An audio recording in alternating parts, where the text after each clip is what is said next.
Shalom, shalom, Yisra Ya'el, Yehonatan Dawi with you here on what they call the 25th of April, 2021.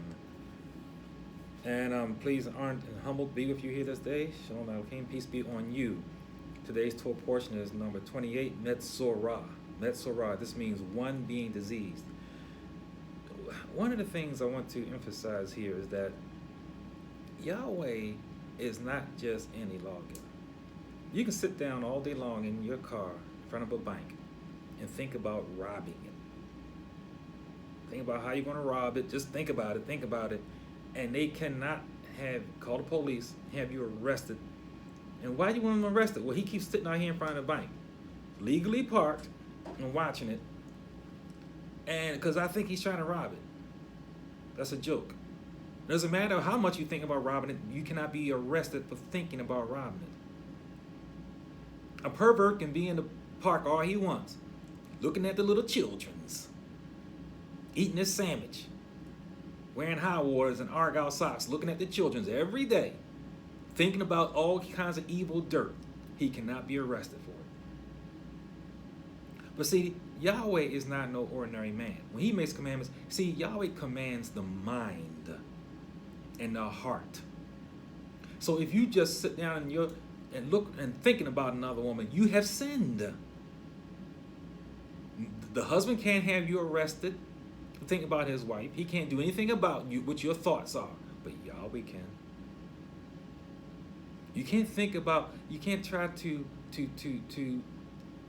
covet somebody else's gifts or anything, because Yahweh commands the heart and the mind. The thing about it is, other people cannot read your heart and mind. We don't even know our own hearts. It's so desperately wicked. But Yahweh does. And that's what this whole narrative is about in these last several Torah portions, is that secret sins coming out to a physical manifestation where others then can see. Whereas before, one could be in there all dirtiness, filthiness, and sinfulness, and no one will even know it. But if you have a covenant with Yahweh, it will be known. You're going to see how deep this thing goes. It's just not in the skin. Now, talking about Tazria last week, just to make it clear, none of this narrative of Tazria, of this leprous curses, which turns white, has anything to do with white people. Let's get that correct. Or get the understanding correct. It's already correct. Get the understanding correct. It has nothing to do with white people. You want to know where white people come from? That's a whole different story. That's a whole nother narrative. And again, remember, white people are fallen angels. The people you call white are really pink. They're not white. I made that. I hope I keep making that clear. But what this is saying is that when there is a secret sin within a person, it manifests itself in whiteness. Person doesn't get dark when they have secret sins that Yahweh brings out. They get white manifestations. And the thing that I want to emphasize here, because our people, the so-called black people, have been vilified ever since foreigners invaded the beautiful shores of the land of the married people, later named Africa. We've been vilified for the melanin content of our skin, and been vilified by those who have a dearth of melanin or even no melanin.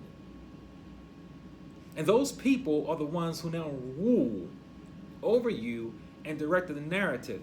Whereas if you even want to do some research on melanin, you find there it has thousands of properties, of which darkening the skin is the least of what it does. It's just a minor thing that it does of the thousands of things that it does do. Because melanin is ruach. Everything in heaven is melanin. All of earth is melanin. Those without melanin are extremely cursed and unredeemable. But those who have a little bit of it make it a big deal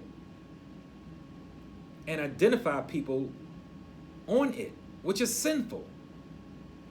something you have no control over, which is the melanin content of your skin, and yet whole classes of people are being identified as such.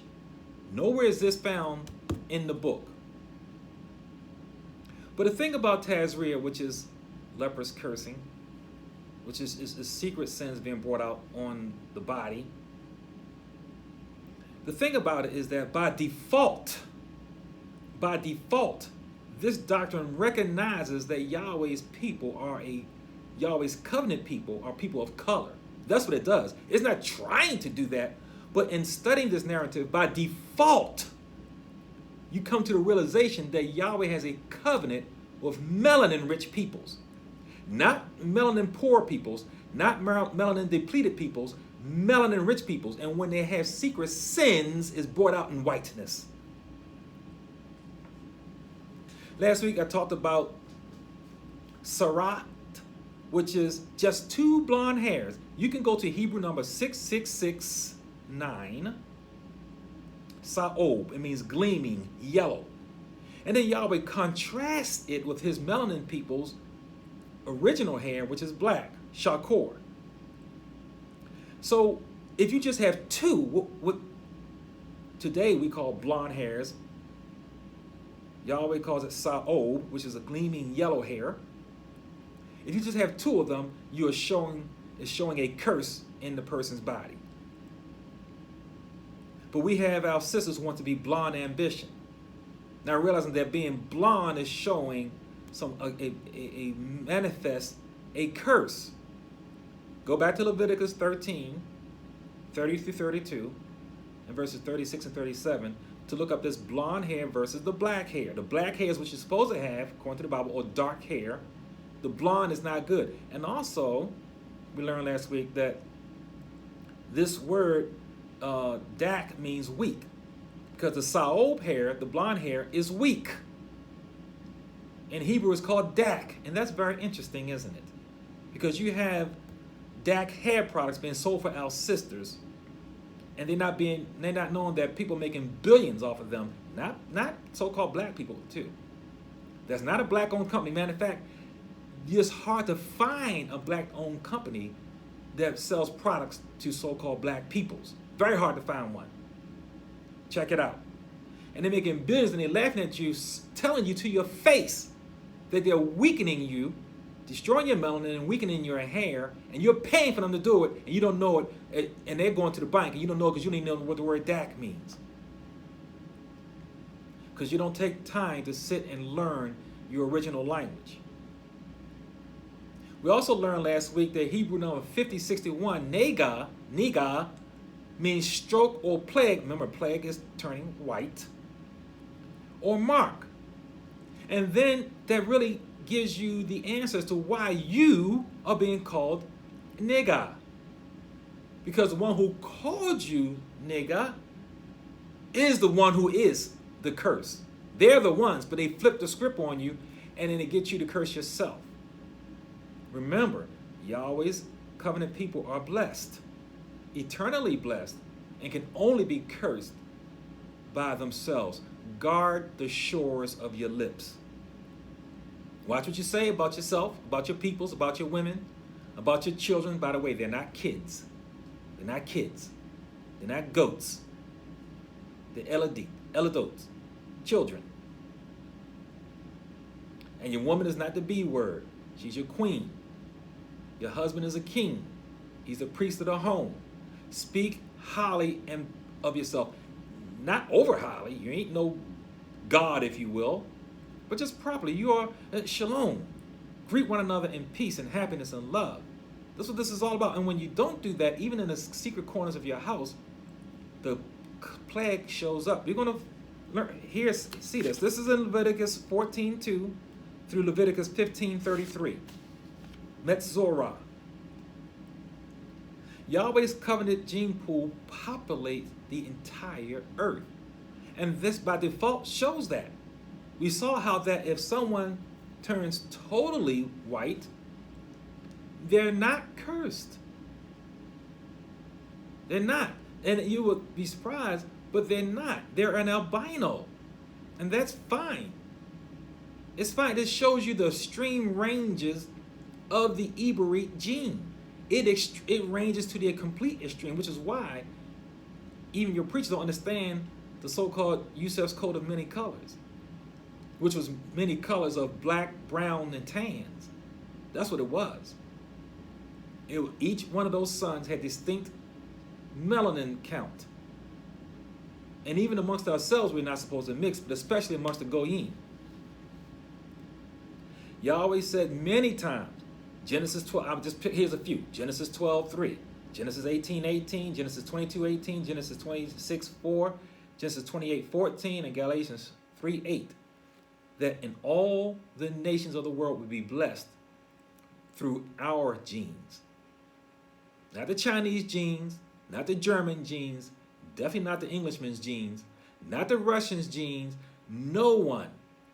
Not the Spaniard's genes, not the Cantonese genes.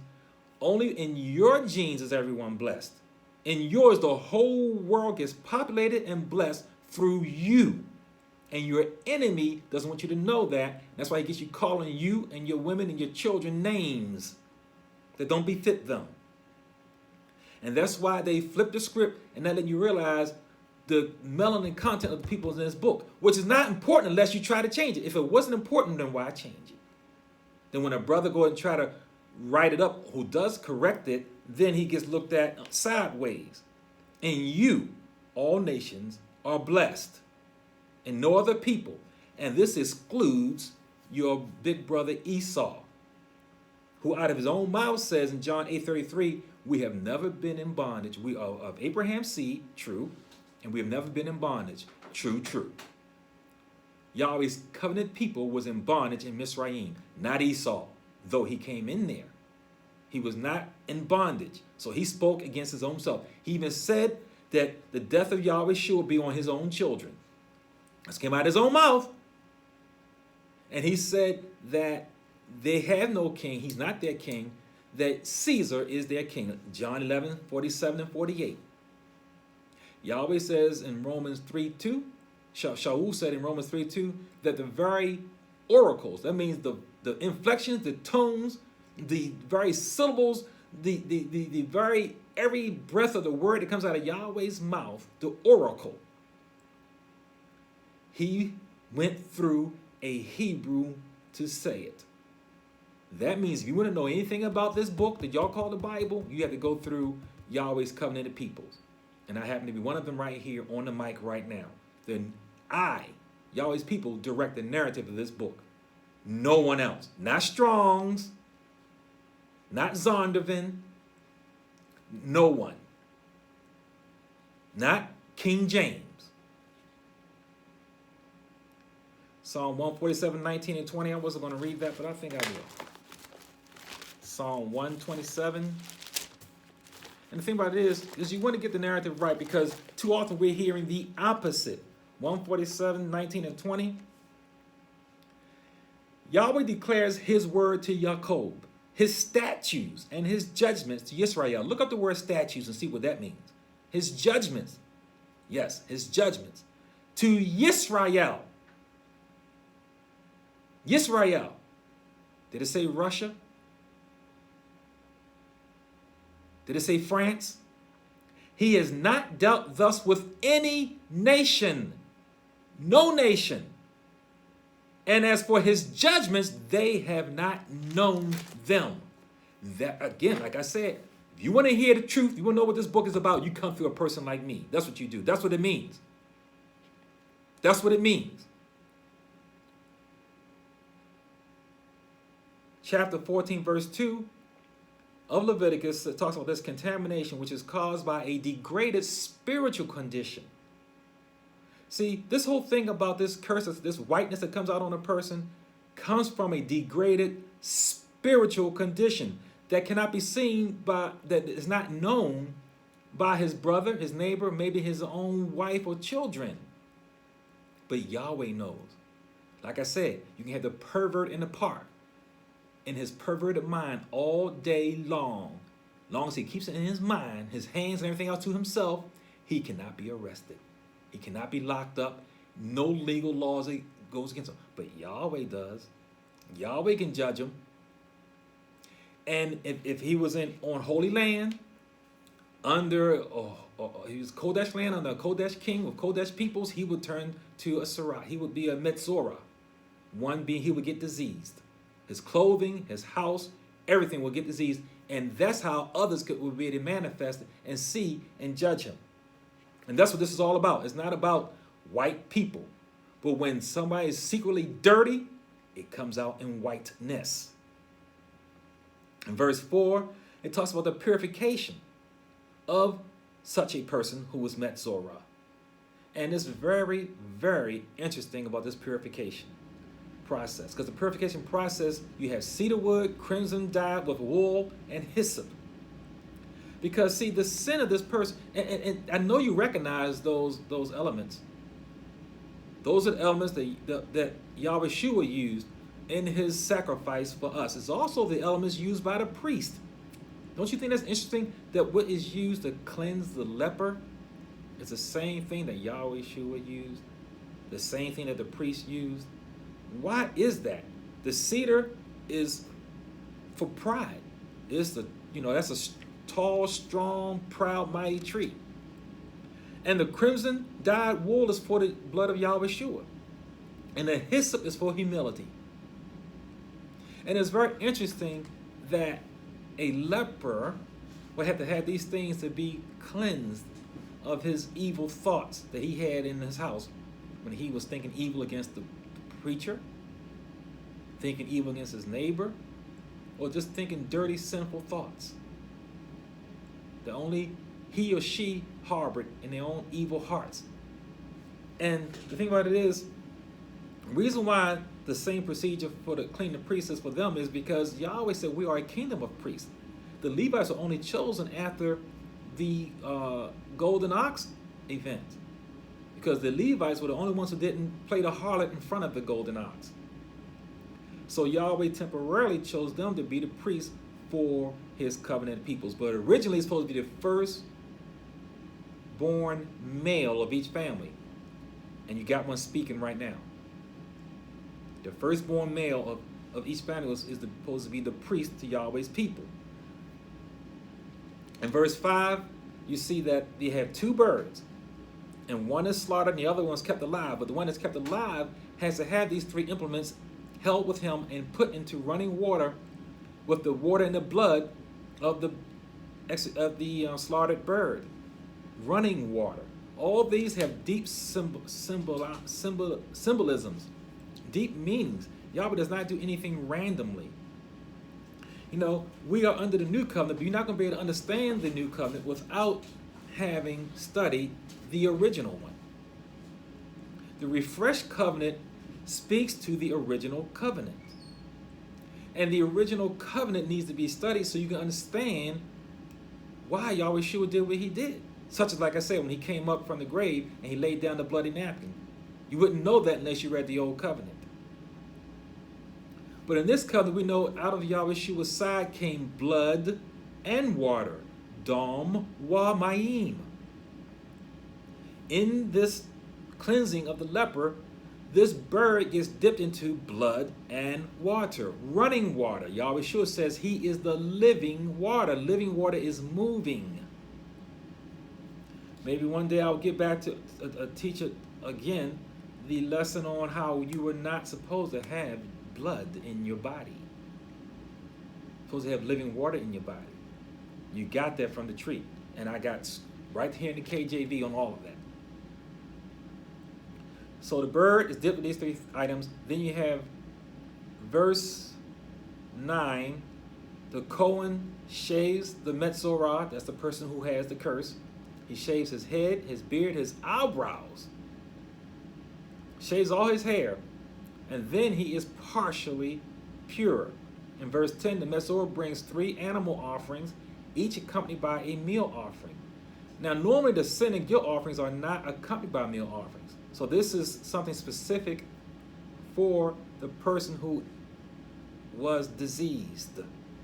So this could indicate that Yahweh himself is speaking to the cleanliness of the Metzora. Remember, only Yahweh knows a person's secret sins. So only Yahweh can say, you know what, yes, he did teshuvah. He did turn. He did repent in his heart. The dirt sin came from his filthy heart, and in his filthy dirt heart, he teshuvah, and he cleansed, and he turned around, and he's not thinking about his neighbor's wife anymore. He's not going to be cursing and talking about the priest, talking about the pastors. He's not going to be saying anything bad about the leadership. He's not going to be listening to gossip. Let's go on with that, because even you're not even supposed to be taking part in gossip and talking bad about people. We're not even supposed to be in that circle. Again, every week do I have to say this, but maybe I do. The whole book of Wayekra, that your Greek cousins wanted to name Leviticus, the whole thing about it is setting apart, sanctified, if you will, holy. Yahweh is saying you are special, you are set apart, you are unique, you are set apart, you're not like everyone else. Because I'm not like anyone else. There is no one like Yahweh, no one to compare to Yahweh. There's no one like him. He says, you, Yehonathan Dawid, be Kodesh. Why? Because I am Kodesh. That's what he is saying throughout this whole, everything in this whole book is about that. You're not going to sit around talking about people and defaming them, and which is murder. You're not going to be doing that. You're not going to be sitting down in front of TV watching porn or whatever. You're not going to be doing dirty secret sins when you're not around people. You're not going to do that. You're going to be Kodesh because I am Kodesh. And that's what this whole thing is about. So we're reading the scriptures and narratives, but don't get caught, don't get distracted from the reason. What is pointing to and why? It's because of our covenant relationship with Yahweh. Our marriage relationship, we're being betrothed to him. The marriage hasn't physically happened yet, but this is how we get to be clean, to be married to him. So then in verse 11, the Metzora, he now stands outside the east entrance of the tent of meeting to complete all of his offerings. So now he's able to come into the camp. Before this ritual was done outside of the camp. Once that ritual is done, he is partially pure. Now he's able to come inside of the camp and then complete the purity process. So, when we leave Yahweh's presence and we backslide, if you will, I know I've done that. Most people do that. They backslide for a while. You cannot just, and turn around and just pick up where you left off. No, there's a process to coming back to Yahweh. You was out there doing dirtball, dirty dog stuff for whoever knows how long, doing what you were doing. You can't just say, okay, boom, next week you popping into the bed of Yah, worshiping and singing praises like you never skipped a beat. No, there's a process. There's a process to go to return to Yahweh. Yahweh does forgive the true repentant heart, as we see right here, because he knows the heart, even though you don't know your own wicked heart.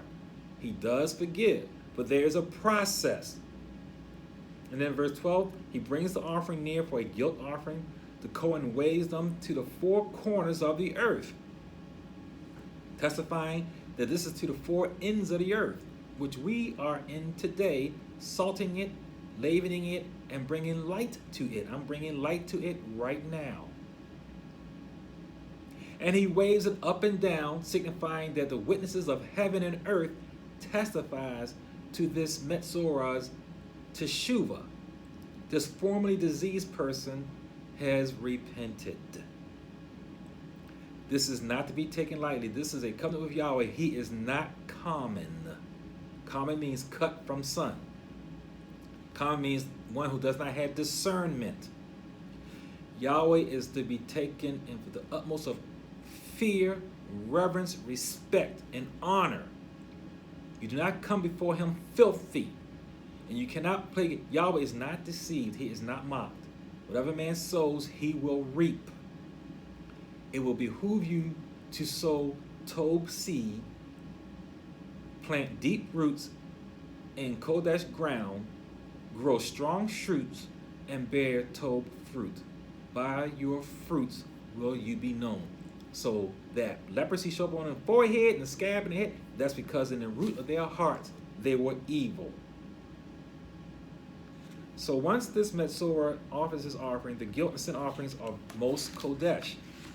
They are Kodesh because remember, Yahweh speaks for this person. Because Yahweh knows the heart. Then in verse 14, some of the trespass offerings goes onto the Metzora's right ear, his right thumb, his right great toe, and he is teshuva in his, that's because he's teshuva in his mind, his deeds, and his purpose, which is his walk. And like I said, this is the same thing that the priest goes through. Let me see if I can find this on here and read this one. I really want to read this one.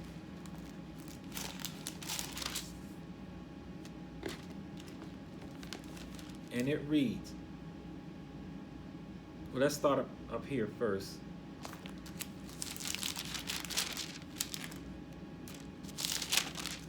And we're in Leviticus. This is 14 and 14.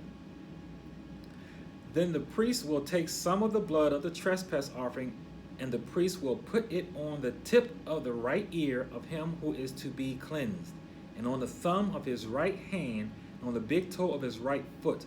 And the priest will take some of the log oil and pour it into the palm of his left hand, his own left hand. And then the priest shall dip his right finger in the oil that is in his left hand, and will sprinkle some of the oil in his finger 7 times before Yahweh. When Yahweh was on the tree and he spoke, remember he had 7 last utterances. He spit blood. That was the blood covenant. That was the blood covenant. The renewed covenant is water. And there may be a time where I'm going to have to segue off and do a whole segment just on this changeover from the blood to the water covenant. But when Yahweh gives you instructions on something, that's what Torah means, instructions. He is not random or loose with his words. Remember, when Yahweh speaks, he creates as he speaks. So how is he going to just speak random things out of his mouth? He speaks with power, authority, and chakmah, wisdom. Radah, authority. Sa'ad, power. And if he speaks and without thought, then who knows what's going to pop up? It could be something dangerous that destroys creation. So he must speak with power and wisdom. Knowledge. Yahweh says he declares the end from the beginning. So if he tells you what needs to be used, he means that. He means what he says. We have a habit of not believing Yahweh means what he says. That's why we call him anything we want out of our mouths. We blaspheme his name and label it with other names. That's why we worship any day we want. That's why we don't keep the appointed times, as he says, because we think that Yahweh is like us. We think that really, because we say things and change our minds all the time, that he does that. Because we say things about thinking and try to take it back, we think he's like that. Yahweh's not like that. He says, return to me, Yisrael, because I am married to you. Be Kodesh, because I am Kodesh. He spent a whole book just to tell you just that, on how to be Kodesh. You don't give your son a car, 16 years old, and just say, drive safely. He has to get rules and regulations, instructions on how to drive safely. And whether he does or not, that's on him. But at least you know that you have fulfilled your obligation and given him instructions. You gave him the Torah on driving. And Yahweh gave us a Torah on how to conduct ourselves. How to love ourselves, how to love him, how to love our neighbor. How to treat your enemy. He gave us instructions.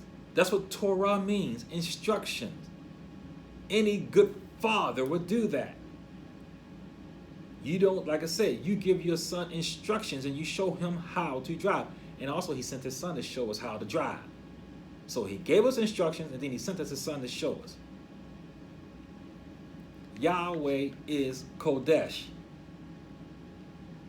In verse 14, again, the oil is poured into the palm, and when the oil has this representation. 16, the Kohen sprinkles oil before Yahweh 7 times. Verse 18, the remaining oil goes onto the head of the Metzora because he listened to slander. So it's like anointing him. Some of this oil gets put onto the Metzora's head, gets on his head, because he may have been part of listening to slander. So you got somebody slandering the pastor of your worship assembly, and you sitting there just listening, and instead of correcting him or saying, you know what, I don't want to be a part of it. Or you might be at work and everybody's laughing at somebody, and then you go ahead and you not say anything, but you kickling along with it. Yahweh's covenant peoples do not do this. They're not supposed to do this. And that's what this is all about. This Metzora is about the diseased person, because the word disease means dis-ease. There's a break of easement, a break of shalom, a break of peace, because a person has deviated from peace in their minds and in their hearts. This is something a person can do right there at their desk at work, right there at the kitchen table with your wife in there cooking, right there as you're driving down the road. Someone can be doing sins in the heart and mind, and Yahweh is calling us out on that, because Yahweh commands the heart and mind. Yahweh is not like no regular man. You can sit in your car and park and think about speeding all across town and can't get a speeding ticket. Officer will not pull you over and say, you know what, you look like you're thinking about speeding. Are you thinking about speeding? Yes, officer, I'm thinking about speeding. So you testify and tell them, yes, I am thinking about speeding because I'm late for work. I'm going to speed down to work. That's what I'm going to do. That's what I'm thinking about. The officer cannot give you a ticket because you have not done it physically. Yahweh can give a ticket for what you're thinking. Yahweh can give you a ticket for what's in your heart and your mind. Yahweh says, I am Kodesh, you be Kodesh. Yahweh is not telling us something and then he doesn't do it. In Matthew 5:48, he says, therefore be ye perfect, because my Father in heaven is perfect. Yahweh shouldn't say try your best, because in that case, everybody gets into the kingdom, because everybody has their own best. Your best ain't good enough to make it to living with him up in his face forever. It ain't good enough. You must teshuvah, repent, turn to him, and rely on him. Trust in his hasid. Trust in his mercy. Daily. He told Shaul, my grace is sufficient for you. Shaul was healing people and everything. He couldn't even heal his own physical maladies from being stoned, and he was beaten up and whipped and everything. He couldn't heal himself, which made him really violate. Here's something you probably don't even know. Shaul really, in some ways, didn't qualify for being a priest anymore, because priests are not supposed to have the sores and things that he had, and the wounds that he had. But those wounds and afflictions came from testifying of Yahweh. When he was stoned and his head was all hicked and knotted up, priests are not supposed to look like that. Nobody can be a priest before Yahweh, or Cohen before Yahweh, and have these knots on their heads and scars and bruises that Shaul had. So he knew that he was out of order, because Shaul knew the Torah. See, that's part that you didn't even know that, did you? Shaul physically was disqualified as being a priest after he was being tortured and persecuted. Yahweh says, you know what? That's for your humbling. That's to help keep you humble, but I still want you to be before me. You're still my priest for my name. My grace, my chaim, is sufficient for you. This man's so powerful, his handkerchief healed people. His shadow healed people. And here he is living about, got nerve damage. He couldn't even hardly write. Later on, he had to have somebody else write his letters for him. He had a hard time writing. He wrote slow and large because he had problems writing, because of the nerve damage and the beating he took for the Metzora, for the message of Yahweh Shua. Be Kodesh, because Yahweh Shua is Kodesh. That means you walk out the door, you're going to look like you're Kodesh. You're not wearing no hoochie mama stuff. Your girls ain't popping all out. Nobody can see, have to see your butt crack and the shape of everything, and see the front and know what it looks like. You only leave an imagination for the man. We got people who worship in a way that is filthy. You got people who go out there and worship in things that like they're going to the club. This is not being Kodesh. We got sisters who don't love themselves, blonding their hair. which makes it weak. We need to be Kodesh because Yahweh is Kodesh, even though we're not in the Kodesh land, because Yahweh desires to live in us. We didn't get the clue, so Yahweh says, I'll show you better than I can tell you. He destroyed the temple and spread us throughout the whole world. So now you can't even try to keep 613 commandments. There's about 250 of them you can't keep no matter what you do because you're not in the Kodesh land. So Yahweh is saying, this covenant, this went from blood to water, is me living in you. Me living in you. So you're not going to be eating everything, looking at everything, saying anything out of your mouth, and not wearing anything that you want. I have separated you from those things. Teshuvah, turn around. In verse 20, finally, after going through all this, the Metzora is pure because he has a burnt offering, a meal offering on the altar, and then only the Cohen can pronounce him or her pure. So every animal comes with a meal offering. Now, of course, some are poor. Yahweh, you bring whatever you can. The Metzora brings whatever he can afford. The rich do not bring less. They have to bring what's commensurate to what they have. Now, from that point on, we got, starting in verse 37, the Sarah on, you have Sarah on property and on the clothing. Now, obviously, this lets you know how deep Yahweh is. When you're talking about having Metzora on your house, and in your clothing, that shows you how deep this is, because you have people in their homes improperly raising their children. The house is going to tell on them. You have people in their homes not treating their wives properly. The house is going to tell on them. You have people doing saying gossiping on the phone or on the internet, doing things that's not Kodesh. The house is going to tell on them. Your clothes speak to you. If you're wearing clothes or doing evil, dirt in your clothing, the clothing will tell on you.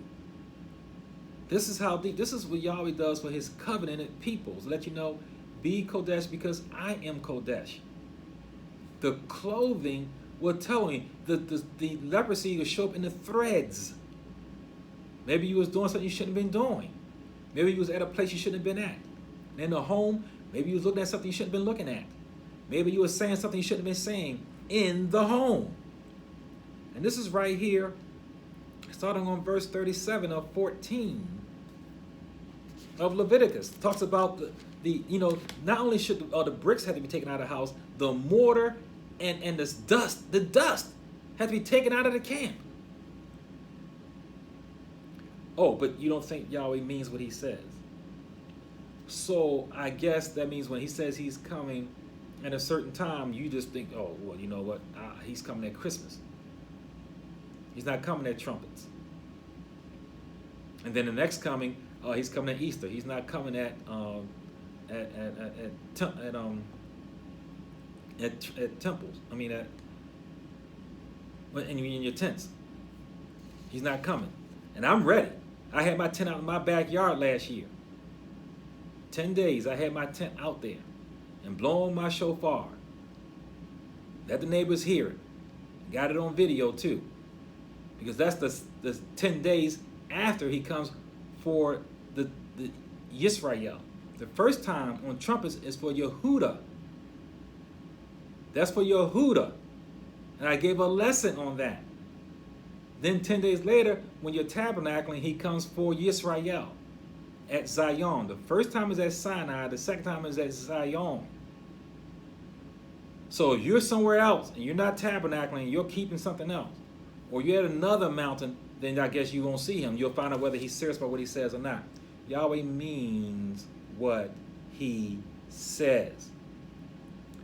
One thing about this Sarah, it always looks deeper than what it is on. It talks about this in verse 37.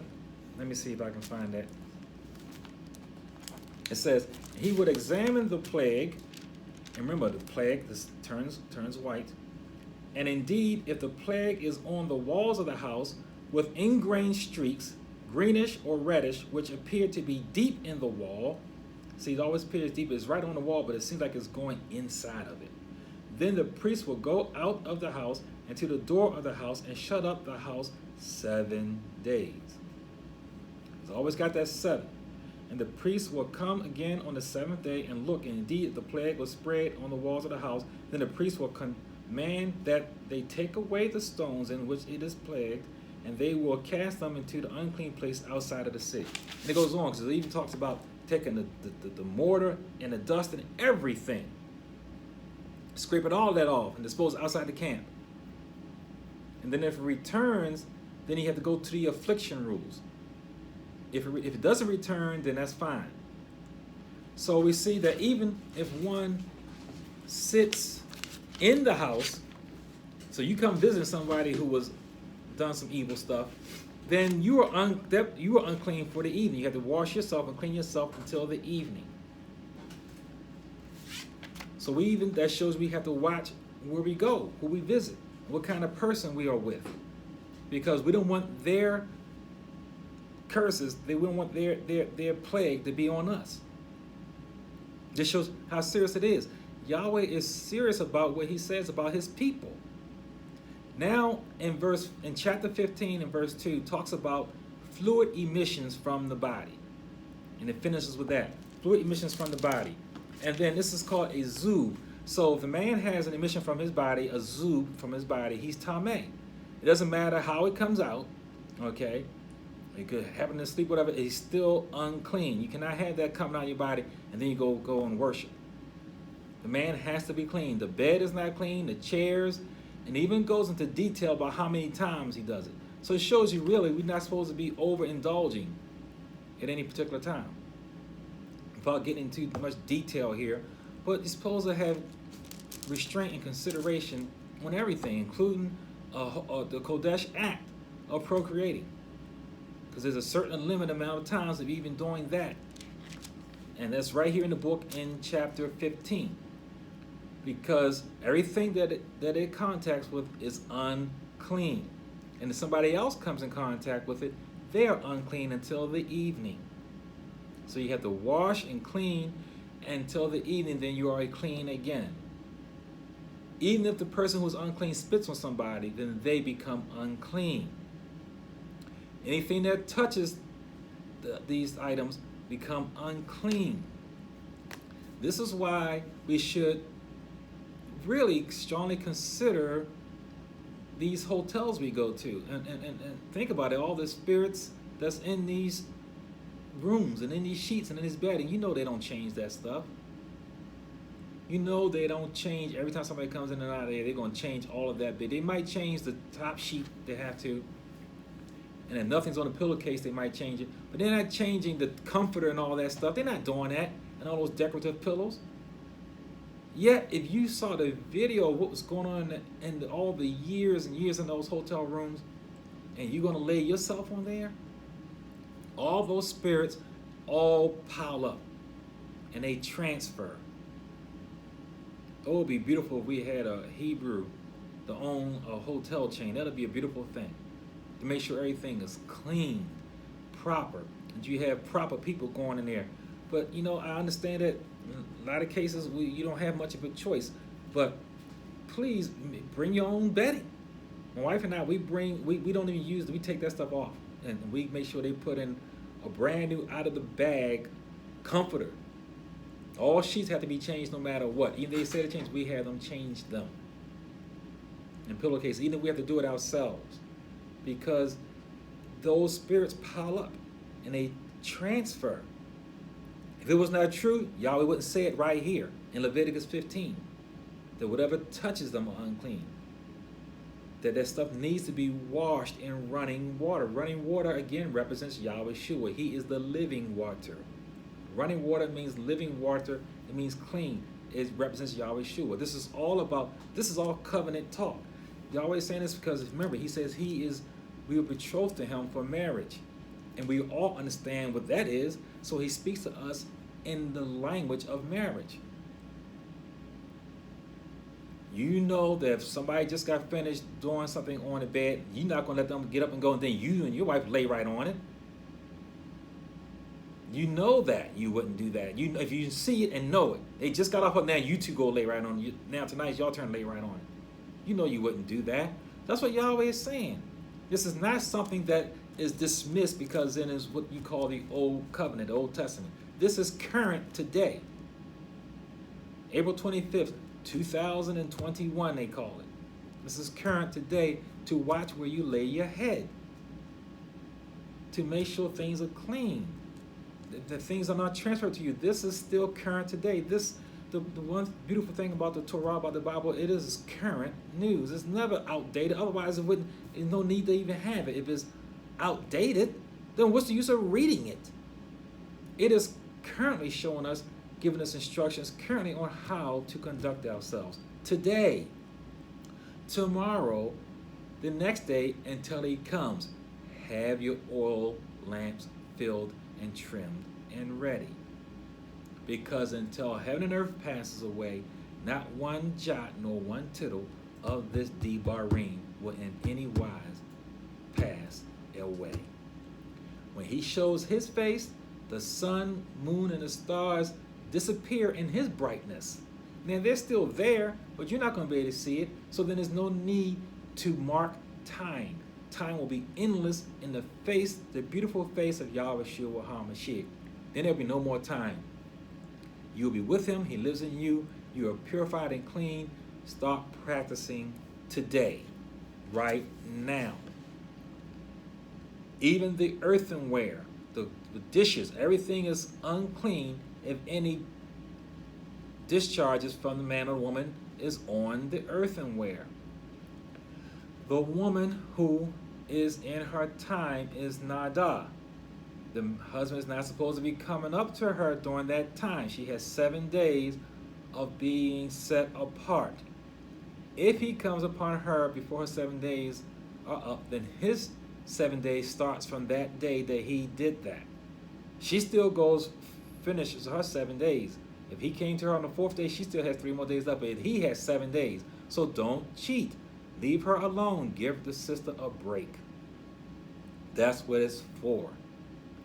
If she persists in her nada after 7 days, it's called a zava. That means something else more serious is going on, so she is still unclean. The priest has to go through the ritual for that. They didn't have Dr. Welby back then. They didn't have House or whoever, Dr. Hauser and all that. The priest is the doctor. He is Kodesh. Yahweh anointed him and blessed him, and he works directly to Yahweh, and Yahweh is their healer, Yahweh Rapha. So we go to the priest. He tells us what's going on, whether this is something serious going on. It just could be some kind of minor infection or whatever. Another lesson that I have spoke on, I might have to revisit, is the ruddy heifer. There's a reason why in all the world Yahweh's people did not get sick. It's because of the ashes of the ruddy heifer. Only 7 to 10 ever been used, found. Very rare. And the whole procedure of the ruddy heifer being burned outside the gate and all what it is meant is very deep symbolism in there. Very deep. I have a whole couple lessons on that. And how the ashes of that purifies the people. This is why Yahweh's people were clean. They didn't get the diseases of all the nations around them. This is why when Yahweh Shua returned, the whole nation was filled. There were so many people who needed healing because they did not have the ashes of the ruddy heifer for about 500 years. There was no healing in the land of Israel when Yahweh Shua was born, and especially when he started his ministry. Yahweh Shua, one of the many signs that he proved who he was is that he healed the people like the ruddy heifer. It was another slice of his character. That's another thing deep that even your preachers are not telling you. Once again, maybe I can revisit that again. All the lessons right here from your KJV on Yahweh Shua as the ruddy heifer. in verses 19 to 28 of chapter 15. It goes through all the stages of the female's discharges. The female is really, she is, the man, he takes care of the home and he provides for the home. But the woman, she is in charge of the sanctity of the Hebrew home. She's in charge of the purity of the family, the sanctity of the covenant relationship in that home. So she must be truthful about what's going on with her body. She must be truthful to the husband. She must be faithful to Yahweh, and making sure all of that is regulated properly. It is her job as the queen of the home to guard the purity of the family. This prevents degradation of the covenant intimacy that builds the home. Remember, in the Bereshit, the very first word of what you call the Bible is all about Yahweh revealing his mind through his son who's building his home. Yahweh is building his home based on the foundation of his son, the plumb line. The enemy's whole job is to break down the home. That's why they have children going against the mother and the mother going against the father. Daughters can go and have abortion without the mother knowing it. They get sex education. They show them how to give BJs right there in the class. This is how you do it. Tell them that, about condom use. Whatever it is, that is fine if their parents agree to that. Hebrew parents do not agree to that. They should not be forced to learn things that are not in the Torah, but they are. If they're going to public schools, they have no choice. The little daughter, 14 years old, can get birth control in school. You better not say nothing to her. You can't even beat your children. So this is because the man of sin, his job is to destroy the home. His job is to break down the home that Yahweh is trying to build. Make sure you build your home on the solid rock, cut out with our hands, that's going to land on all the other governments and grow to cover the whole earth. Make sure your home is built on the solid rock of Yahweh Shua HaMashiach. Because the wind will beat on it, the rain, the thunder, and the storm, and it will stand. If you build it on anything else, on any other name, or any other deity, or anywhere else, or on your whatever, it's like building it on sand. And when the rain comes and the ground shakes, it will fall. The woman's job is to help her in that house. She is the boss in that house to make sure it is cleaned with her, the children, and in the covenant relationship. Remember, this is how Reuben lost his birthright. Yaakov's first son, because he moved his father's bed and put it in with his mother. Reuben put it in with his mother Leah's bed. Because after Rachel died, he wanted his mother to continue laying with his father, Yaakov. And he took his father's bed and put it in his mother's tent. For that, he got judged. And he lost his position. He lost his birthright. Because of that. Not understanding the sanctity of the seed to the depth that his father understood it. His father knew every night he had spiritual discernment as to which tent to go in that night. He had 4 choices, 2 wives and 2 concubines, of which all the sons of Israel came out from. He did not go into any tent that he felt like, I think I had this one tonight. No, he had spiritual discernment on where to go each night. Reuben had no right, no authority, no discernment, which remember is understanding the son and building the home. That's what discernment is. Reuben did not have that to know where his father should lay that night, which wife he would lay with that night. That was out of his authority. So again, we need to take these things seriously. Strongly consider, like I said, you go into these hotels, bring your spray products, bring your Lysol, bring whatever. You might even want to bring your own sheets and bedding, or at the very least, you take off that comforter, because you know they don't change that comforter. and throw that on the floor somewhere and put it in the corner, and that, you don't need it. Or make them give you another one. Examine those sheets or tell them, hey, you know what, change these things. You can always spray water on it and say, see, it was wet. That's all you got to do.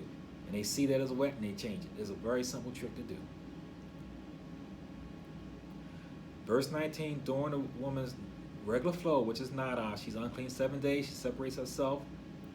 And verse 23, there is no intimacy between her and her husband. Anything she touches on is unclean, so she should have her own separate place.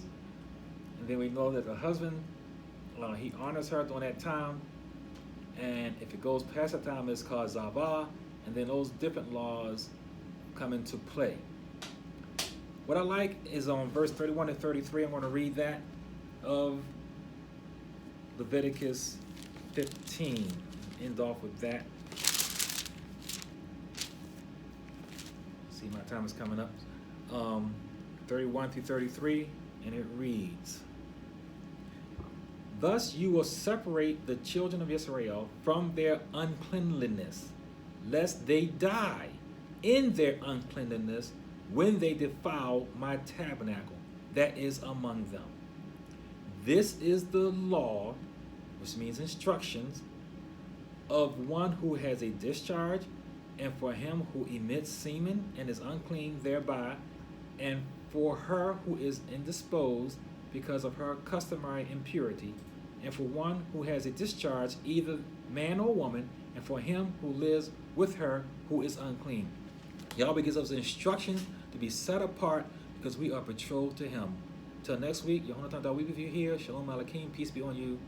Hallelujah, hallelujah, hallelujah, Yeshua.